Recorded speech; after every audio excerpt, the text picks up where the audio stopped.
Ça fait depuis le temps de Jory, les Américains cherchaient à s'installer au Niger. Nos militaires avaient refusé. Puisque vous savez, normalement, un bon régime civil, même s'il est démocratique, une question militaire, ça se traite avec des militaires. À l'époque, nos militaires ont refusé.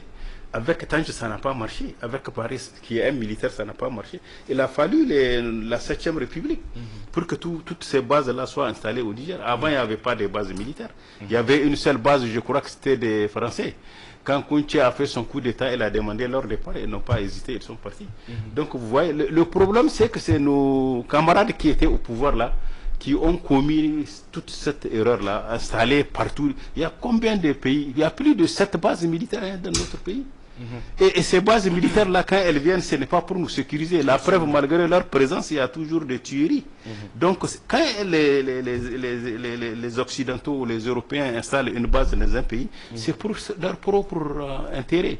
C'est pour avoir des positions géopolitiques, géostratégiques dans le monde. Parce que les bases-là qui sont actuellement chez nous, là, elles ont, c'est-à-dire, elles ont beaucoup d'intérêt à être là.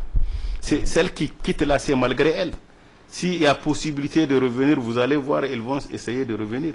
C'est pour des raisons stratégiques et géopolitiques internationales que tout le monde veut venir au Niger.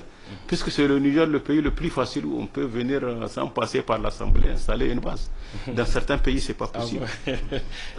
Bon, certaines bases n'ont pas passé par l'Assemblée. C'est ce que j'ai compris.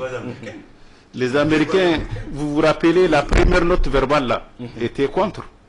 Après, il y a eu une deuxième. Ça veut dire qu'il y a d'autres intérêts qui ont joué. C'est pour ça que je dis aux gens d'être prudents, de regarder bien cette note verbale-là de 2012, qu'est-ce qui s'est réellement passé, pour que le pouvoir qui a refusé, et dans quelques semaines, il revient là-dessus. C'est qu'il y a des enjeux et qu'il y a eu des pressions sur eux. Les gens avaient eu peur ou bien il y a quelque chose qui s'est produit qu'on n'arrive pas à expliquer. Seule une enquête bien approfondie peut permettre de savoir ce qui s'est réellement passé.